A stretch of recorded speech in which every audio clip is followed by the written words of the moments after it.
Estamos en esta parábola, hermanos, que es muy interesante, la parábola del sembrador. Y si ustedes se fijan, la palabra se interpreta a sí misma. El Señor nos explica lo que la palabra dice, lo que la parábola dice. Y eso lo encontramos en el versículo 18 y 23 de este mismo capítulo. Y es muy claro el mensaje que el Señor tiene para nosotros ahí. Y tan claro es que dice: el que tiene oídos para oír, oiga. Y fíjense, hermanos, que el Señor, hablábamos en la escuela dominical de que el Señor nació en un contexto, vivió en un contexto histórico y cultural. Y una de las cosas en las que notamos eso es que fíjense cómo el Señor usa parábolas con referencia cultural y referencia práctica. El Señor Jesús vivía en una cultura primordialmente agrícola, y vemos que la mayoría de sus parábolas y referencias tienen que ver con este mundo, precisamente en respuesta a su origen cultural.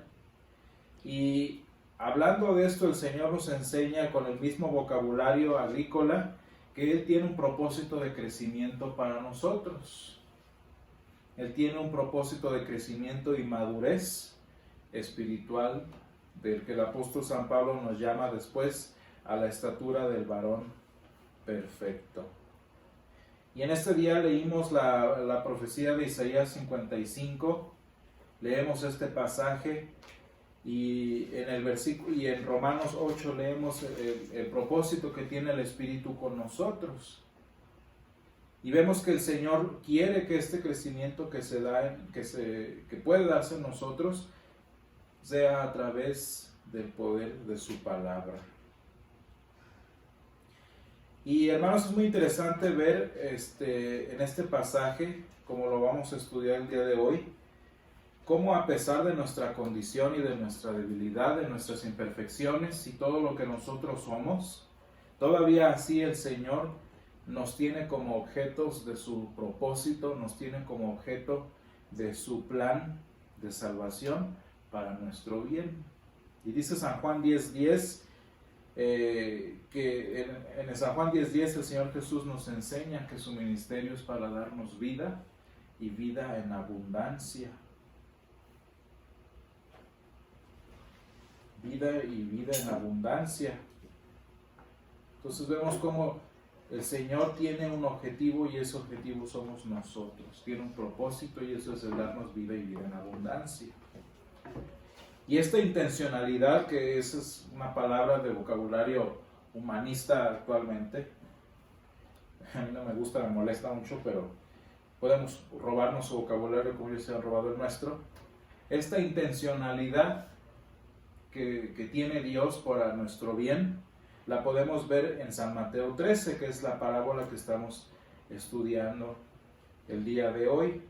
Fíjense, dice el Señor Jesús dentro de la parábola: he aquí el sembrador salió a sembrar. Así empieza la parábola. Y cuando el Señor le explica en el versículo 18, dice: oíd pues vosotros la parábola del sembrador. Ahí nos lo explica: cuando alguno oye la palabra del reino y no la entiende, viene el malo y arrebata, etcétera, etcétera. Y fíjense cómo en este simple pasaje, en estas simples palabras que dice el Señor, el sembrador salió a sembrar, vemos que el Señor tiene una intención que lo lleva a salir, una intención por la cual Él sale a sembrar. Y de lo que podemos ver conforme vamos analizando este pasaje es que el Señor proclama su palabra abiertamente. O sea, no es una cosa secreta, no es una cosa silenciosa, no es una cosa discreta, es una proclamación abierta.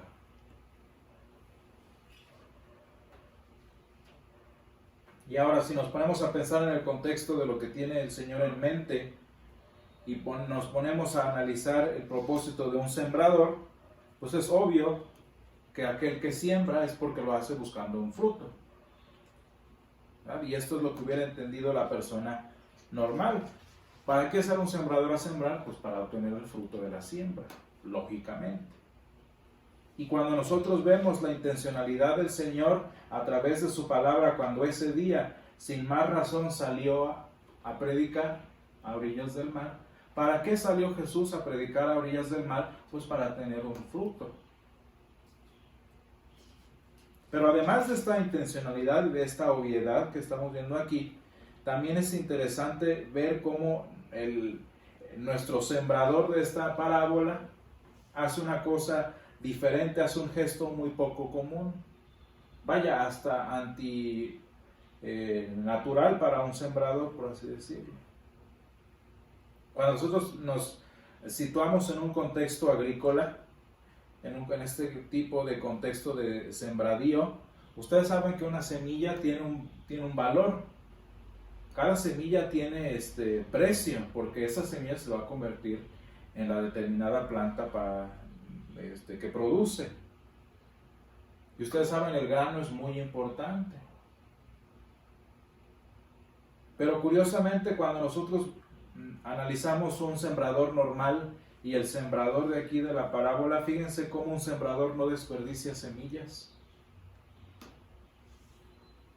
Un sembrador experimentado ni siquiera avienta cerca del camino como para que caiga entre piedras, espinos y el camino. O sea, como que parece que el sembrador de la parábola a propósito desperdicia parte de lo que avienta. Un sembrador sabe el valor y cada grano desperdiciado tiene su costo. Entonces, como que ¿por qué en la parábola este sembrador experimentado desperdicia semillas echándolas más allá de la tierra fértil? Fíjense, hermanos, que en el pensamiento de un hebreo normal que escuche esta referencia, viene a memoria la historia de Ruth. No sé si ustedes se han puesto a leer la historia de Ruth.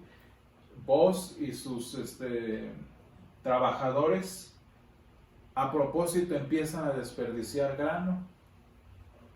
Y Boaz le dice a sus trabajadores: desperdicien grano. Porque dentro de la ley judía había una porción de la tierra que siempre se debía dejar libre sin cosechar, para que de ahí vivieran los necesitados. Y Boaz, además de esa tierra que había dejado para que Ruth viviera, aparte de eso les dice: echen 100 por 1, echen el doble de la cantidad normal, desperdicien, porque él sabe que lo que aparentemente es un desperdicio es el sustento, iba a ser el sustento de Ruth y de Noemí. Y este mismo tipo de modelo de desperdicio es lo que nosotros vemos en nuestra vida cristiana. Y es que uno de los testimonios más bonitos que tienen la mayoría de los cristianos, por no decir que todos, es que el Señor hizo todo para alcanzarlos sin ellos merecerlo. Y el Señor hace todo por alcanzar incluso a los que están más alejados. Y así, al igual que vos, el Señor aquí, el Señor de la parábola, desperdicia, en este caso, el grano por un propósito. Cuando comparamos nosotros la parábola del sembrador con la palabra del Señor, según nos la interpreta Jesús, con la palabra de Dios, vemos cómo en la experiencia de muchos cristianos el Señor desperdició, por así decirlo, su palabra, enviándola a aquellos que normalmente son considerados caso perdido.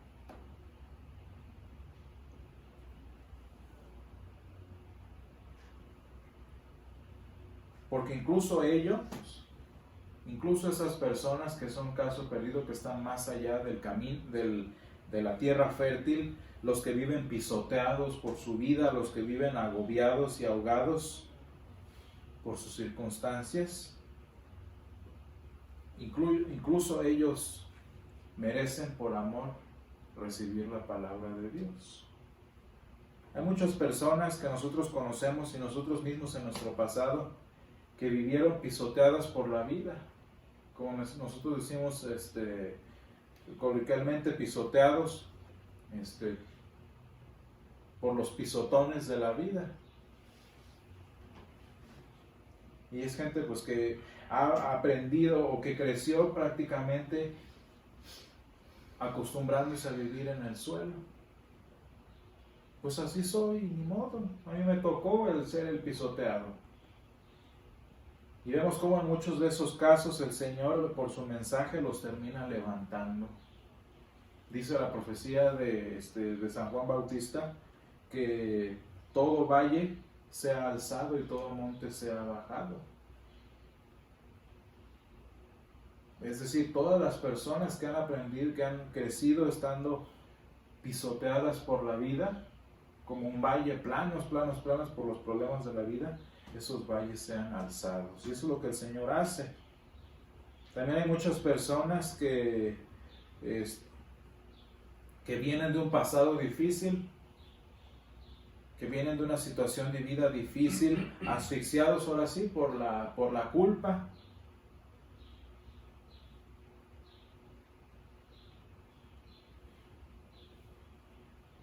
Agobiados y asfixiados como aquellos espinos por sus problemas, y muchos otros que pues tristemente tan difícil es su pasado que no han echado raíces en ningún lugar. Y lo muy bonito es que la palabra de Dios a esos que viven ahogados, como leíamos hace 8 días, el Señor los hace descansar. Y todas aquellas personas que han vivido en tierra, han vivido una vida pedregosa, que no tienen ni siquiera raíces en ningún lado, aprenden a tener una identidad en Jesús. Aprenden a saber quiénes son por la palabra de Dios. Fíjense, hermanos, que estudiando desde esta perspectiva la parábola, nos damos cuenta que casi siempre pensamos que al final de la parábola, el último grupo de semillas que cayó, la razón por la que dieron frutos fue porque la tierra era fértil. Y muchas veces, y yo he escuchado esto en innumerables veces, que dicen: hazte una tierra fértil, vuélvete una tierra fértil para que la palabra dé fruto. Y si ustedes se fijan, eso sería muy bonito, lo que ustedes quieran, pero eso es ley.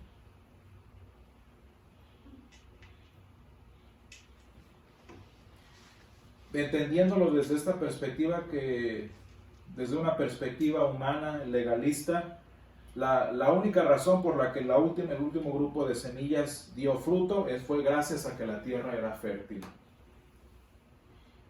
Es decir, esfuérzate a ser fértil para que la palabra dé fruto en tu vida. Pero ¿qué pasa si comparamos entonces esta parábola con lo que acabamos de leer en Isaías? Dice Isaías 55 bien claro, Isaías 55:11, un pasaje que debemos memorizarnos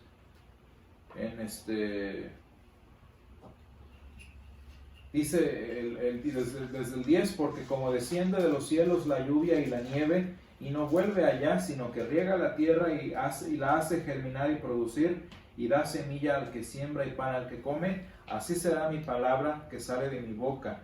No volverá a mí vacía, sino que hará lo que yo quiero, y será prosperada en aquello para que la envíe. Cuando ponemos en contraste estos dos versículos, estos dos dichos del mismo Dios, nos damos cuenta que la Escritura nos enseña que el poder de cambiar vidas, el poder de dar fruto, el poder de dar fertilidad está en la palabra de Dios. ¿Por qué creen que el Señor lo tuvo que explicar? Porque Él lo está usando de manera opuesta a cómo funciona normalmente. Y es que nosotros aprendemos con testimonio de las Escrituras que la razón por la que Dios ha cambiado las vidas, sin importar el antecedente, la razón por la que Dios puede cambiar vidas no es dependiendo del tipo de suelo en donde cae la semilla, sino que la palabra de Dios hace que el suelo sea fértil.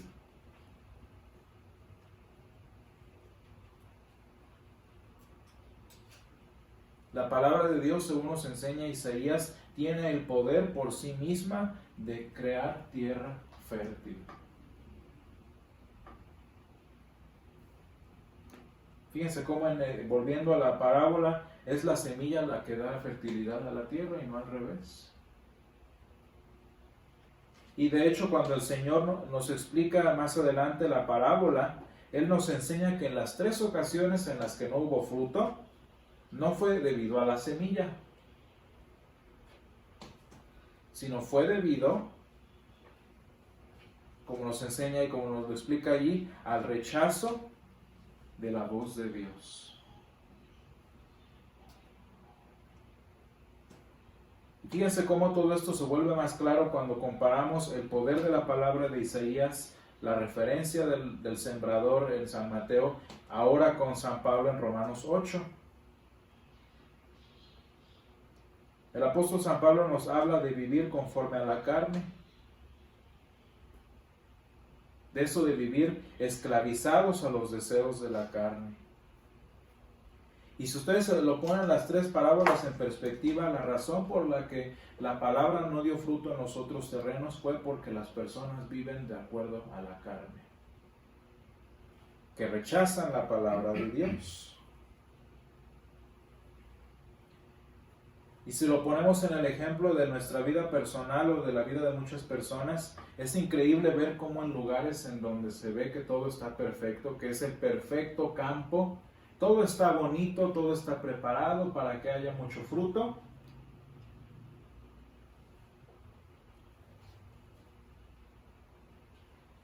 la esclavitud de la carne termina siendo lo opuesto. Fíjense cómo es en en el asunto, por ejemplo, de evangelismo. Actualmente hace 8 días estaba en un curso y nos platican la historia de la Universidad de La Salle. Y la universidad como institución religiosa a nivel mundial se está desplomando. Precisamente por las crisis de las vocaciones, lo que se le dice en la Iglesia Católica. Los números en los sacerdotes están por los suelos, al igual que en las iglesias cristianas. Principalmente en Europa y en Estados Unidos. ¿Cómo es posible? Fíjense, el lugar donde debería todo ser fértil, el lugar donde hay avance, donde hay oportunidad, donde no hay persecución, donde la tierra está muy fértil. Fíjense cómo la ausencia de la palabra de Dios hace que no haya fruto. Y donde hay persecución, donde hay necesidad, donde hay violencia, es decir, en los pueblos de África y en América Latina, la palabra de Dios va para arriba. Y es que fíjense cómo el ser tierra fértil o el ser tierra entre espinos o piedras no depende en sí del lugar, sino del rechazo a la palabra de Dios.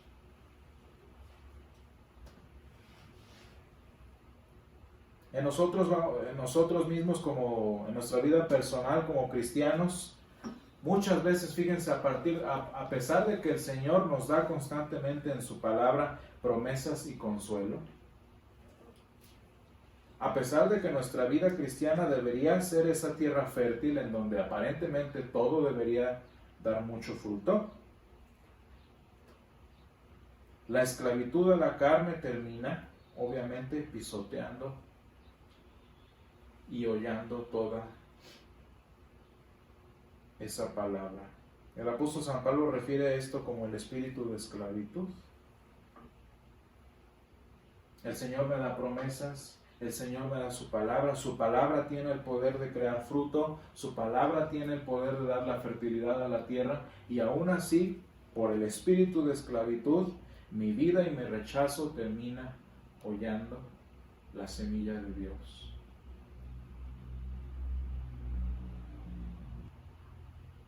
¿Sí se dan cuenta cómo en la relación del hombre con la palabra, el terreno fértil puede terminar siendo un pedregal o una casa de espinos? Y si se fijan cómo en la vida del necesitado, en la vida del que busca a Dios, los espinos y las piedras pueden convertirse en campo fértil. Es que no se trata del campo, sino se trata de la palabra que hace el cambio. Y por eso el Señor Jesús, cuando nos la interpreta, dice: mas el que fue sembrado en buena tierra. ¿Cuál es esa buena tierra? Pues la que la palabra de Dios produce. Este es el que oye y entiende la palabra y da fruto, y produce a 100, a 60 y a 30 por uno. Fíjense lo bonito que es que el Señor pueda convertir un pedregal en tierra fértil. Lo bonito que es que el Señor pueda convertir una zarza de espinos en tierra para fruto.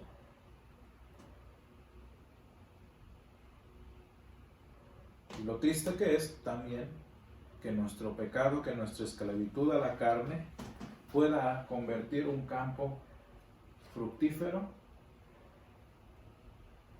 en una tierra de espinos y de piedras. Y hermanos, por esta razón el Señor, como buen sembrador, está constantemente enviando su palabra a nosotros.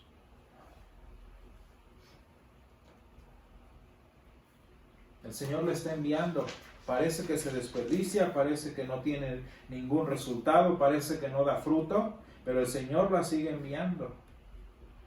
Precisamente porque mediante ella el Espíritu Santo da testimonio a nuestro espíritu de que somos hijos de Dios. Y muchas veces cuando en nuestra vida empiezan a aparecer las piedras, cuando en nuestra vida empiezan a aparecer los espinos, la palabra de Dios, el poder del Espíritu Santo, vuelve esas piedras que empiezan a aparecer, vuelve esos espinos que empiezan a aparecer, la tierra fértil en donde el Señor ciega.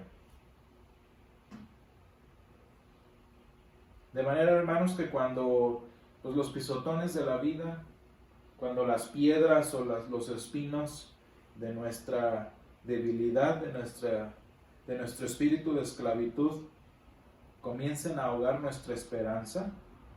Fíjense lo que nos enseña el apóstol San Pablo en Romanos 8:15. Cuando todo esto empieza a pasarnos y nos empezamos a ahogar, dice: como herederos de Dios, el apóstol San Pablo nos enseña, y coherederos con Cristo, que con confianza podemos buscar al Señor. Y dice el apóstol San Pablo en Romanos 8:15: no tenemos un espíritu de esclavitud,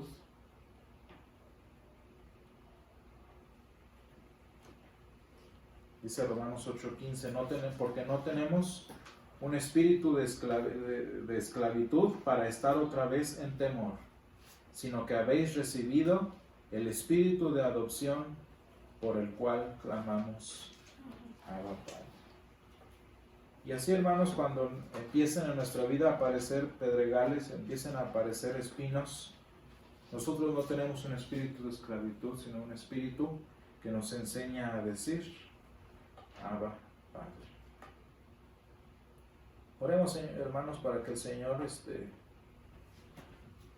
nos enseñe a vivir en esta tierra fértil y que su palabra siga dando vida y vida en abundancia a todos nosotros como cristianos. Vamos a orar. Gracias, Señor, te damos en esta mañana porque nos has dado tu palabra, Señor. Te pedimos que tu palabra cree campo fértil, Señor, en nosotros. Que, Señor, que tu palabra dé fruto, Señor, y cumpla el propósito para el cual la envías, Señor. Te pedimos, Padre, que en aquellos aspectos de nuestra vida en donde haya piedras, en donde haya espinos, Señor, tu palabra pueda crear la tierra fértil, Señor, necesaria para que podamos dar frutos, Señor. Te ruego, Padre, que nos ayudes en nuestra experiencia cristiana a poder decir, Señor, con ese espíritu de valentía, Abba Padre. Señor, ayúdanos a descansar en ti, ayúdanos a traer nuestras dificultades y nuestros dolores a ti, y enséñanos, Padre, el descanso y el fruto que da tu palabra para transformación de nuestras vidas. Sé con nosotros, Señor, con todas nuestras familias y amigos en todo lo que es, en todo lo que viene, Señor. Te lo pedimos en el nombre de Jesús. Amén.